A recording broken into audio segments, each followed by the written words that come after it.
Madrid está lleno de lugares cargados de historia. Y de rincones ocultos a plena vista. Y alguien tenía que contarlos. Soy Lorenzo Gallardo. Soy David Botello. Y esto es El Punto sobre la Historia.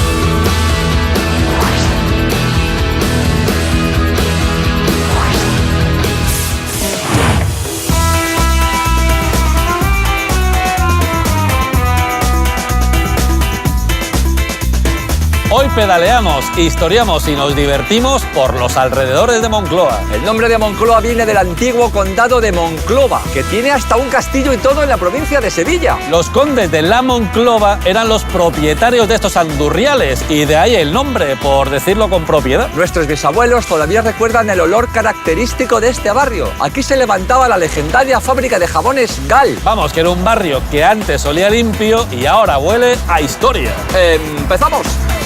Moncloa es un punto.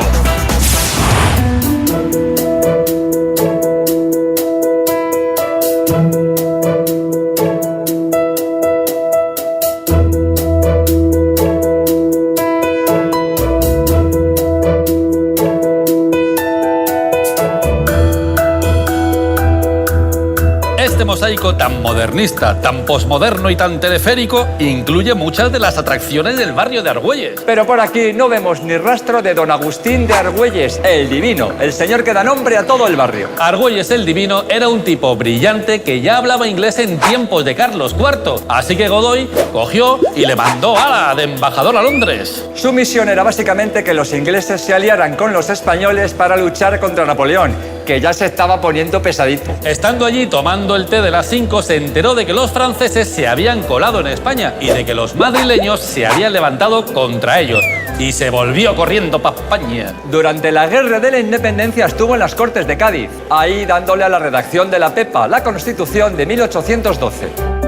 Cuando acabó la guerra y llegó Fernando VII cargado de absolutismo, le metieron en Chirona. Así conoció las cárceles de Ceuta, de la Alcudia, Mallorca, lo que se llama unas vacaciones entre rejas. Cuando lo de Riego y el trienio liberal, se vuelve para Madrid y aquí le hacen ministro de Gobernación, que es un ministro de mucho mandar. Y llegan los 100.000 hijos de San Luis y traen de vuelta al absolutismo. Y Argüelles se queda pensando si le merece la pena quedarse para que le corten la cabeza. Y claro, al final decide pirarse a Inglaterra. La cosa patria se calma un poco después de morirse Fernando VII. ¡Qué gran pérdida para la nación! Argüelles decide que igual ha llegado el momento de cambiar el té a las 5 por el chocolate con churros y venga otra vez pa' España. Aquí se convierte otra vez en un tipo importante. Cuando echan a la regente María Cristina, le presentan como candidato a sustituirla. En la votación de las Cortes pierde contra el general Espartero, que es muy mal enemigo, por un solo voto. Espartero queda al mando del gobierno y Argüelles se convierte en el tutor legal de la reina Isabel II y de su hermana Luisa Fernanda. Por último, y no menos importante, queremos romper una lanza a favor de la diéresis. Por favor, Argüelles siempre con diéresis. Argüelles. Porque si no, sería Arguelles, que sería una persona estupenda, bellísima persona, muy amigo de sus amigos, pero ni nos va ni nos viene. La historia es un punto.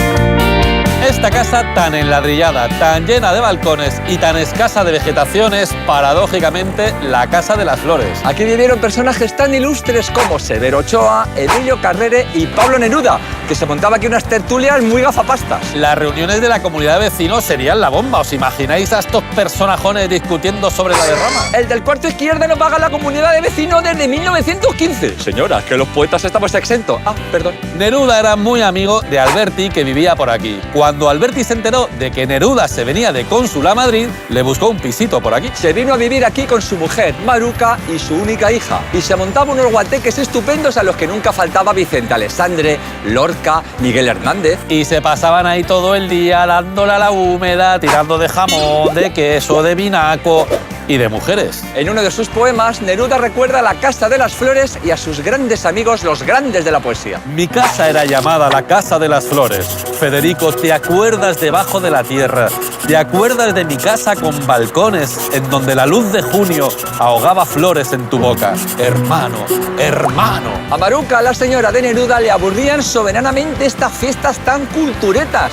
Y a Neruda le empezaba a aburrir ella. En una de estas fiestas, Neruda conoció a Delia del Carril, una argentina metida en política y unos cuantos años mayor que él. Desde el primer momento les dio un carpe diem y se montaron un idilio que no tuvo nada de secreto.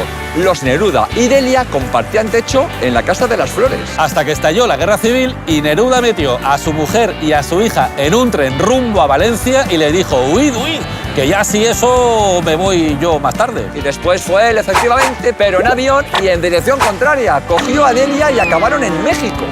Ya viviendo en México, Neruda tuvo un accidente y acabó en la cama durante una temporada. Delia pidió a una amiga que se instalara en casa para echarle una mano y cuidar a Neruda. ¿Y qué es lo que pasó? A Neruda le dio un carpe diem con la amiga Matilde Urrutia, a la que dedicó los versos del Capitán. ¡Pedazo de libraco! Este libraco se publicó sin firmar para que Delia no descubriera el pastel. Cari, tenemos que hablar de tu último libro. Todo el rato pensaba en ti al escribirlo, cariño. Ya, es que me has llamado Matilde en la dedicatoria. Es que pensaba que Matilde es Delia, pero al revés. Al final la cosa sale a la luz inevitablemente y Neruda se marcha con Matilde a vivir la vida loca a orillas del mar. Un buen día aparece por la casita de la playa Alicia Urrutia, la sobrina de Matilde. Y ya os podéis imaginar. Sí, amigos, la historia se repite a sí misma una y otra vez. La historia es un punto.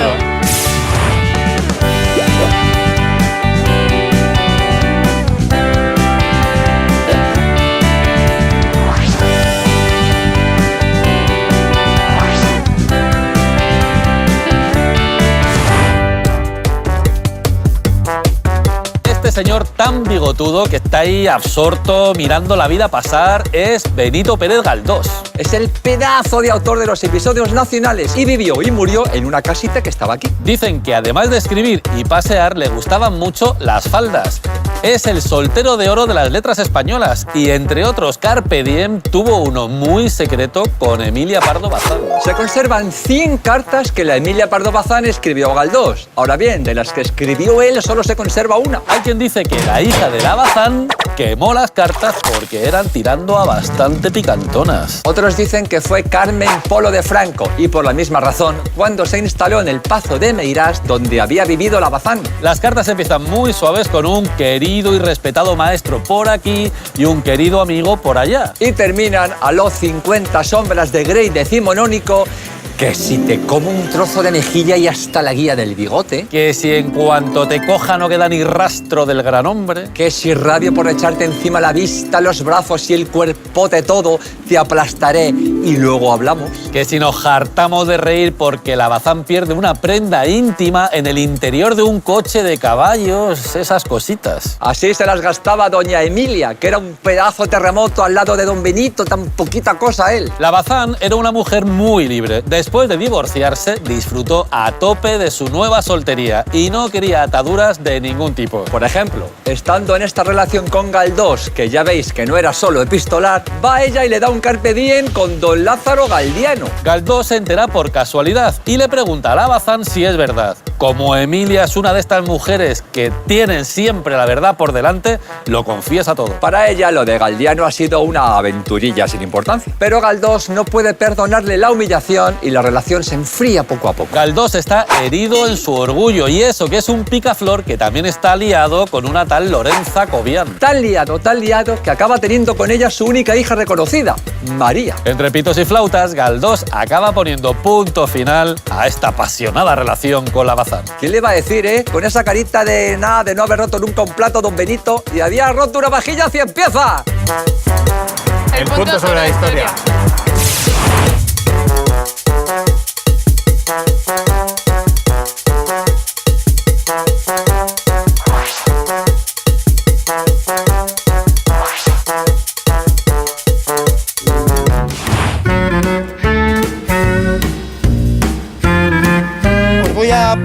comentar una cosita de un monumento, entre comillas, que tenemos aquí. El monolito en principio es una piedra larga que va de abajo a arriba. Hay muy pocos monolitos que sean horizontales. Pocos. Porque ya entraría a lo mejor en la categoría de dolmen. Son como para celebrar un acontecimiento. Y en este caso el acontecimiento fue el viaje de Palos de la Frontera, que es el sitio donde también salieron las carabelas de Colón. De Colón, efectivamente, a Buenos Aires, Argentina. El Atlántico entero. El Atlántico Sur entero, recorrido por un hidroavión que se llamaba el Plus Ultra. Entonces, bueno, hubo cuatro aviadores que se embarcaron en eso y, curiosamente, entre los 4 aviadores que iban, había uno, quizá el más notorio, yo es el único nombre que recuerdo, que era Franco, o sea, el hermano pequeño del dictador. Entonces, este Ramón, exactamente. Y entonces este hombre se embarcó con sus 3 colegas y 60 horas después estaban en Buenos Aires. Llevaba hélices delante y detrás. Supongo que será, claro, para ir para adelante y para ir para atrás. Para volver. Efectivamente. Pues entonces la de atrás, una tormenta tremenda y tal, pues eso se queda hecho polvo. Y el mérito está en que, haciendo equilibrismo, salen del interior del avión, arreglan en plena marcha, en pleno vuelo, la hélice de atrás, y ya cuando volvieron a la cabina está resuelto el problema. Y cuando llegaron a Buenos Aires, la gente dice: ¡oh, qué buenos soy los mejores! Bueno, en argentino. Y dijeron: mira, os hemos preparado un monolito de, no sé si son 25 metros de altura y pesa 14 toneladas. ¿Os lo lleváis? Mandarnos lo mejor por una agencia de viaje. Entonces ya ellos lo enviaron y es lo que tenemos aquí. Entonces luego, cuando aquí lo recibieron, dijeron: estás soso, es bonito, pero le falta algo. Y entonces le pusieron el águila. Ah, claro. El águila, como siempre, sale en las monedas y tal. Claro. El águila imperial. Sí, el águila imperial. Es un símbolo muy socorrido, el águila, siempre. Sí, aquí durante unos años se ha utilizado. Sí, cuando no sabías qué poner, ponías un águila. Ponía el águila. Así es la historia, tío. Sí, es que es. Está llena de rincones. Siempre de recovecos. El monolito. ¡Qué bonito el monolito! La historia es un punto.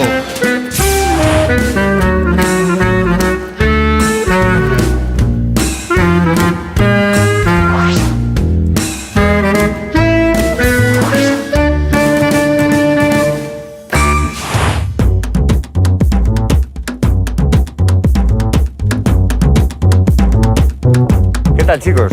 Aquí está el cuartel general del Ejército de Leyre. Y lo que es curioso es lo que había aquí antes, que era la cárcel modelo de Madrid. Que estaba aquí. Aquí mismo, sobre estos terrenos, se edificó este cuartel, pero antes era la cárcel modelo de Madrid. Y en esta cárcel, uno de los inquilinos fue nada más ni menos que el revolucionario Trotsky. Trotsky estuvo Trotsky aquí. estuvo en esta cárcel. Cuando estalló la Gran Guerra, acabó en Francia. Lo pusieron en la frontera, le dijeron: tira, a España, que aquí molestas. Y se plantó aquí en Madrid, una ciudad nueva para él que no conocía. Pasaban los días, poco a poco, hasta que el 19 de noviembre se presentaron 2 policías, dijeron que tenían que llevárselo, hacerle algunas preguntas, hasta que alguien se atrevió a decirle que es que sus ideas eran demasiado avanzadas para España y que también lo iban a echar. Él les preguntó que cómo habían dado con él, y la policía le dijo que el mismo día que entró en España, la policía de Francia le envió un telegrama diciendo: León Trotsky, anarquista peligroso, cruza la frontera con la intención de instalarse en Madrid. O sea, lo tenían localizado desde el primer día. Tuvo algunos problemillas con lo de tomarle las huellas, por aquello de mojar los dedos en la tinta. Tuvieron que forzarle, por decirlo de alguna forma. 3 días estuvo nada más aquí, lo metieron en un tren y el día de Navidad lo llevaron a Barcelona. Allí se reunió con su mujer y consiguió salir hacia Nueva York. Y allí pasó sus días hasta el 17, cuando estalló la Revolución Rusa, que volvió a esa nueva Rusia que él deseaba y quería. No sería el primer exilio, y en el año 1929 cometió un error: enfrentarse a Stalin. Estuvo varios años por Europa hasta que en el año 37, y por mediación de los pintores Diego Rivera y Frida Kahlo, por su mediación consiguieron que el presidente Cárdenas de México lo llevase como exiliado hasta México. Lo alojaron en su propia casa, la llamada Casa Azul, que hoy en día es un museo. Vivían los 2 matrimonios allí. Y parece ser que entre Frida Kahlo y León Trotsky había química. Hay una versión romántica que dice, pues, 2 mentes inquietas que se atraían, y hay otra menos romántica que dice que era un poco de venganza porque Diego Rivera se había liado con la hermana de Frida Kahlo Se separaron y los echó de su casa, lógicamente, a León Trotsky y a su mujer. Y al año siguiente, Ramón Mercader, el comunista español, se acercó en su círculo de amistades, le ganó confianza y por la espalda le clavó un piolete en la cabeza. Y allí acabó la historia de Trotsky, que pasó por aquí cuando esto era la cárcel Modelo de Madrid. La historia es un punto.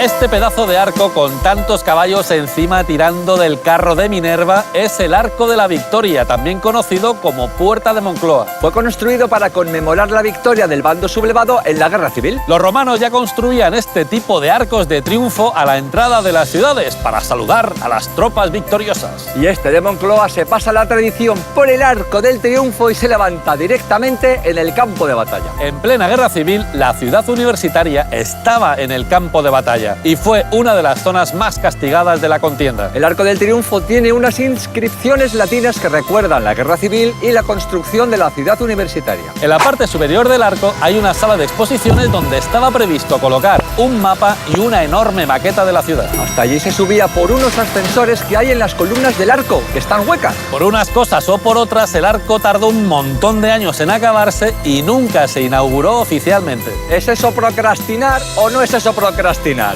Pues yo creo que sí. Moncloa es un punto. El punto sobre la historia.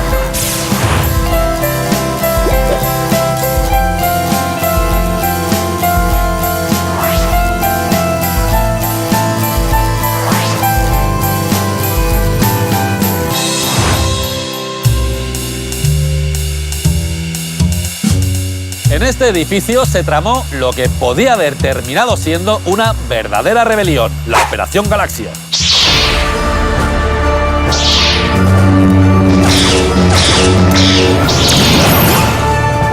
Bueno, nada que ver con los Jedi, la fuerza, ni nada de eso. Se llama Operación Galaxia porque era el nombre de esta cafetería en la que se reunían el coronel Tejero de la Guardia Civil y el capitán Inestrillas de la Policía Armada para discutir sus cosillas. Entre café y café se quejaban de lo mal que estaba España con la cosa esta de la democracia y pensaban cuál sería la mejor manera de acabar con el referéndum este de la Constitución que estaba a punto de celebrarse. Pensaron que tal vez era buena idea aprovechar uno de los viajes del rey Juan Carlos I para entrar en el Palacio de la Moncloa y, atención, secuestrar al presidente del gobierno, Adolfo Suárez. Ante semejante vacío de poder, Juan Carlos I no tendría más remedio que crear un gobierno de salvación nacional.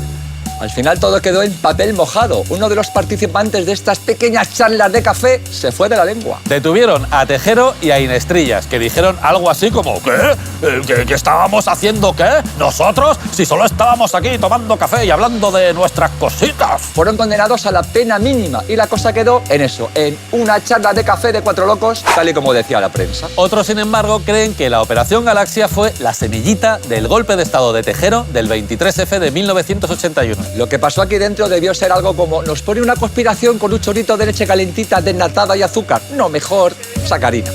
La historia es un punto.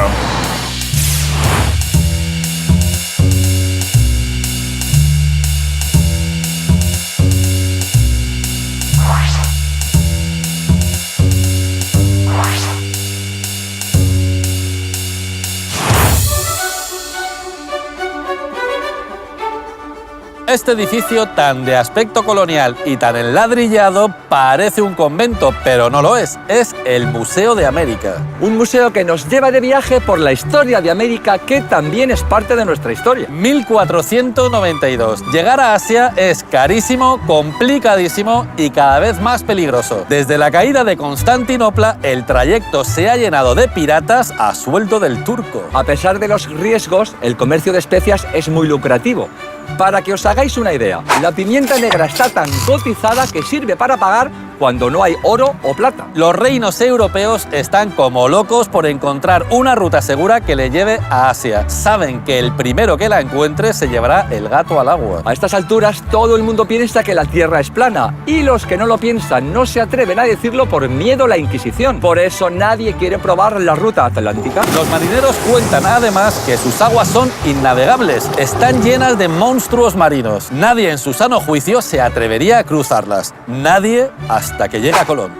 Colón está convencido de que lo más rápido para llegar a Asia es tomar la directa y cruzar el Atlántico, y convence a la católica Isabel para que le pague unas vacacioncitas en el Caribe. Tras un viaje malísimo, Colón desembarca en el paraíso terrenal. Playas de arena blanca, vegetación exuberante, pájaros de colores... Y mujeres.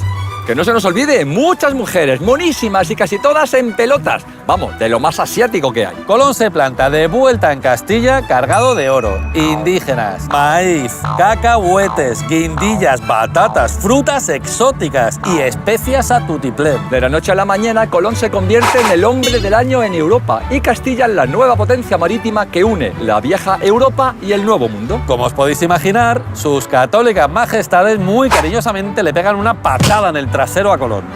Hay demasiada riqueza en juego como para dejarla en manos de un piflas como Colón, pudiendo administrarla ellos mismos. Isabel encarga la explotación de las nuevas tierras a la Iglesia y a la nobleza, a cambio de que paguen las correspondientes tasas a la corona. Y así empezó la compleja relación entre América y España, una historia que tiene ya más de 500 años. Si queréis saber más de esta historia, el Museo de América es una parada imprescindible. Y así descubriréis que a los americanos les debemos más que las películas de Hollywood, las hamburguesas y el pelazo de Donald Trump. La historia es un punto.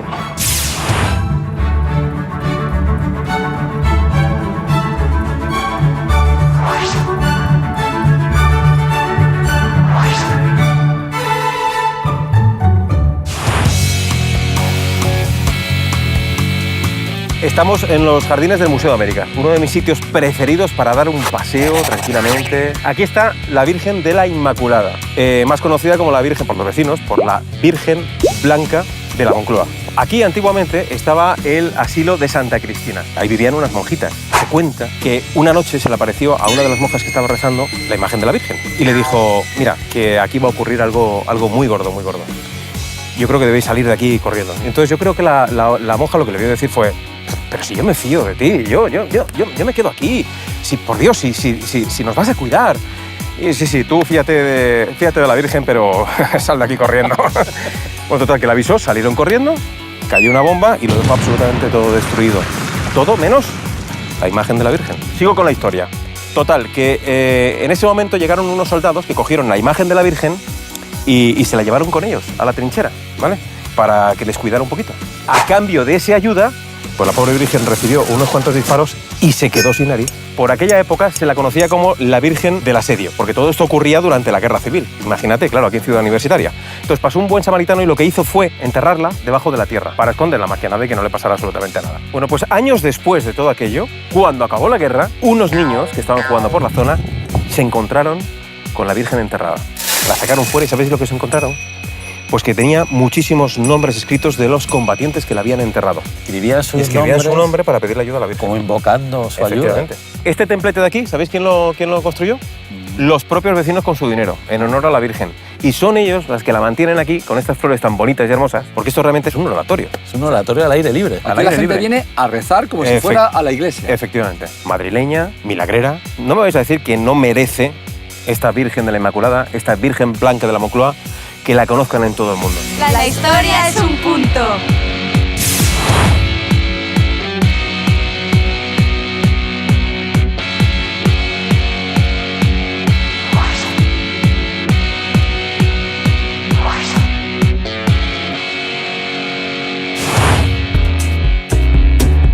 Este señor tan cabizbajo, tan leyendo y tan rascándose la cabeza es el médico español Carlos Jiménez Díaz, profesor, investigador y alumno aventajado de Ramón y Cajal. En 1935 creó el Instituto de Investigaciones Médicas, que reúne laboratorios y clínicas para que investigar en España sea un poquito menos difícil. Y se lo montó en la nueva Facultad de Medicina de la ciudad universitaria. Justo en el lugar equivocado y en el momento equivocado. Sí, porque estalla la guerra civil y la universitaria queda regular tirando a muy mal. Después de dar muchas vueltas, el instituto se instaló definitivamente aquí en los años 50, donde todavía sigue desarrollando su labor a través de la Fundación Jiménez Díaz. Desde aquí queremos rendir un homenaje a los investigadores españoles, que son muchos y muy importantes. ¡Va por ustedes! En Madrid, este hospital se le llamaba La Concha, porque la esposa de Jiménez Díaz se llamaba Concepción. Jiménez Díaz fue un punto. El punto sobre la historia.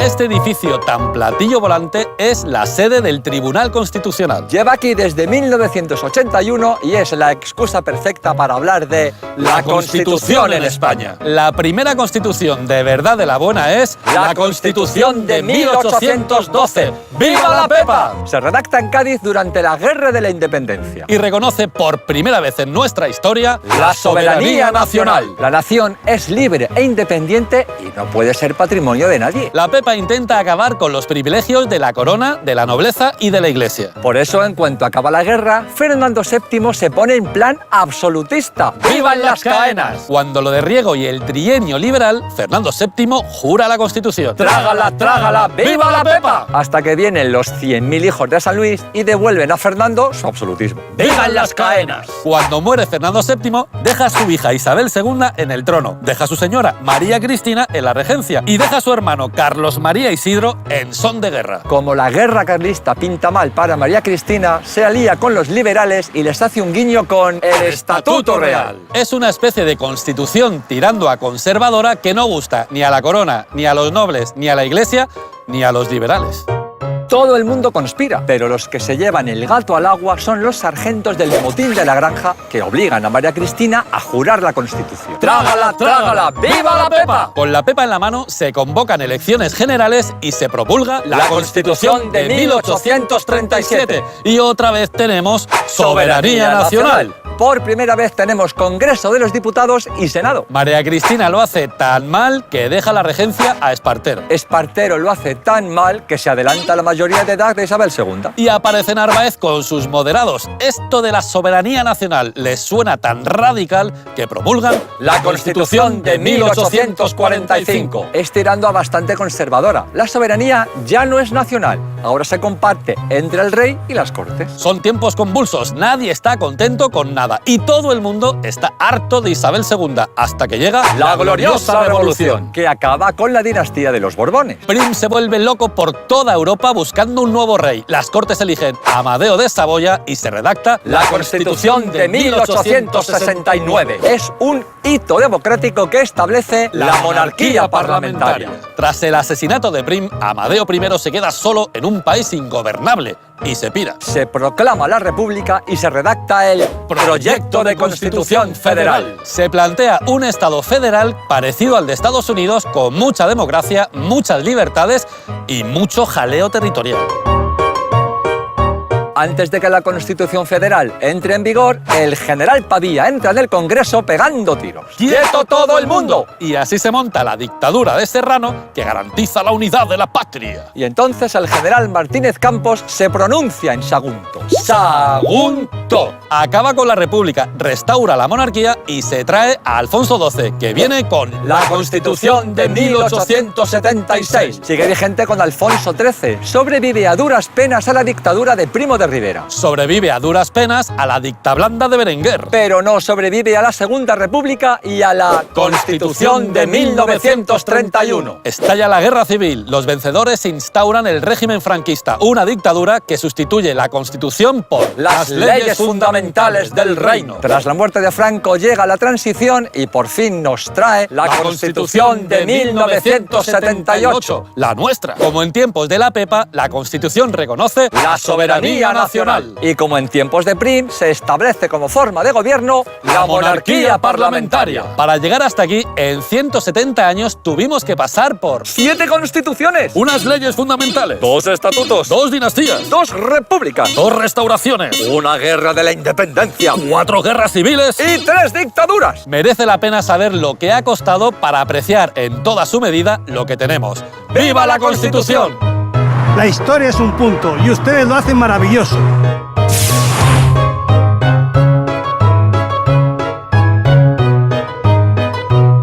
Pues esto, punteras y punteros, no da para más. Estamos preparando un especial insultos históricos con joyas como Berecharcos, Muerde Sartenes y nuestro favorito, Peina Ovejas. Os esperamos en la próxima ruta del punto sobre la historia, aquí, en Telemadrid. Desde Rotterdam, el punto sobre la historia. La historia es un punto.